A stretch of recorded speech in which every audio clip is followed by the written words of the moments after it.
കേരളത്തിൽ നിന്നൊരു കമ്പനി 1,00,000 കോടിയുടെ മാർക്കറ്റ് ക്യാപ്പ് അടിച്ചിരിക്കുന്നു. പേര് ഞാൻ ഇപ്പോ പറയുന്നില്ല, നിങ്ങൾക്ക് ഗസ് ചെയ്യാൻ പറ്റുമോ എന്ന് നോക്കട്ടെ. ഇവർ തുടങ്ങിയ കഥ വളരെ ഇൻട്രസ്റ്റിംഗ് ആണ്. വർഷങ്ങൾക്ക് മുമ്പ് 1887 കോഴഞ്ചേരി എന്ന് പറയുന്ന പത്തനംതിട്ടയിലെ ഒരു ചെറിയ ഗ്രാമത്തിൽ അരിക്കച്ചവടത്തിൽ തുടങ്ങി. ഈ അരി വാങ്ങിയിരുന്ന എസ്റ്റേറ്റുകളിലെ തൊഴിലാളികൾക്കായി പിന്നീട് ഇവർ ചിട്ടി തുടങ്ങി. ആൻഡ് ഇവഞ്ച്വലി 1939 അവർ ഇന്ന് നമ്മൾ അറിയുന്ന രൂപത്തിലേക്ക് എത്തി.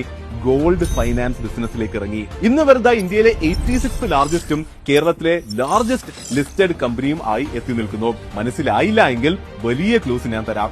ഇവർ ഇന്ന് ഇന്ത്യയിലെ ലാർജസ്റ്റ് ഗോൾഡ് ലെൻഡർ ആണ്. ഇന്ത്യ മുഴുവൻ 7000-ൽ പരം ബ്രാഞ്ചസ് ഇവർക്കുണ്ട്. അമിതാഭ് ബച്ചനാണ് ഇവരുടെ ബ്രാൻഡ് അംബാസഡർ.